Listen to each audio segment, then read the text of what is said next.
لەگەڵ ئاڵلقەی سێزدەهەمە بین لە زنجیرە دەرسی دیدڕوونی کە باسمان لە ڕێساکانی جیهادە بە دیدی ئەهلی سونەت و جەماعەت.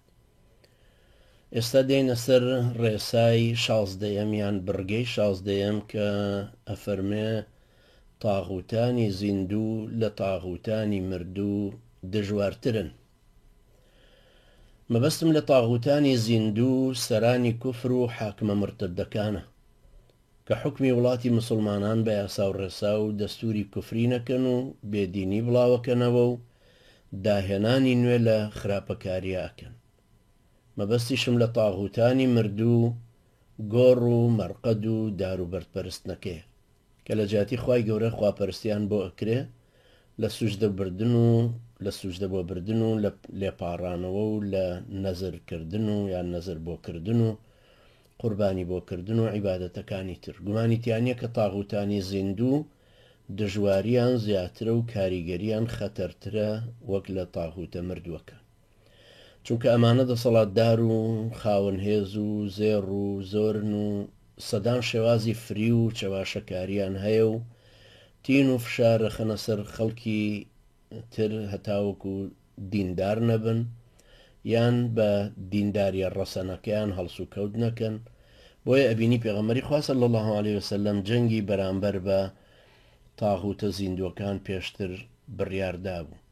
پێش لابردنی تاغوتە مردووەکان واتە بتەکانی کەعبە و بتی هۆزەکان، پێغەمبەری خوا صلی الله علیه وسلم دوای فەتحی مەککە، دوای 21 ساڵ پێغەمبەرێتی، دوای 21 ساڵ لە دوژمندارەتی و دژایەتی تاغوتە زیندووەکان بتەکانی مەکەی توور هەڵدا و نەیهێشتن و ورد و خاشی کردن. و ئەمەش معلومە بوخاری لە ئیبن مەسعودەوە خوا لێ ڕازی بێ جێڕێتەوە کە پێغەمبەری خوا صلی الله عليه وسلم دخل النبي صلى الله عليه وسلم مكة يوم الفتح وحول البيت 36 نصب فجعل يطعنها بعود في يده ويقول جاء الحق وزهق الباطل جاء الحق وما يبدئ الباطل وما يعيد. فەرمێ پێغەمبەری خوا صلی الله عليه وسلم ڕۆژی ئازادکردنی مەککە کە چووە مەککەوە تەشریفی بردە ئەوێ 360 بت لە چواردەوری کەعبە بوون. دارعەسایەکی بەدەستەوە بوو لە بتەکانیەوە ئەژەنیوەی فەرموو حەق هات و ناحەقی بنکەوت، تەفرەت و نابوو، باتڵ ناتوانە نەوەکو جاران دەستکاتەوە و نەوەکو جارانیش بکاتەوە، لە دەست چوو فەوتا جارێکی تر دەرناکەوێتەوە.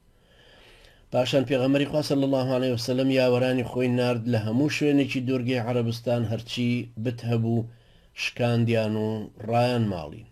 دوای ئەوەی کە دەسەڵاتی تاغوتانی سەردەمی ڕاماڵی بوو، لەگەڵەوەشا کە لە یەکەمین ڕۆژی بوونی بە پێغەمبەرەوە صلی الله عليه وسلم درێغی نەکرد لە سوکردن و قسە پێوتن و دژایەتی کردنی بتەکانیان و ئەقڵ پێنەشکانێتیەکەی خۆیان.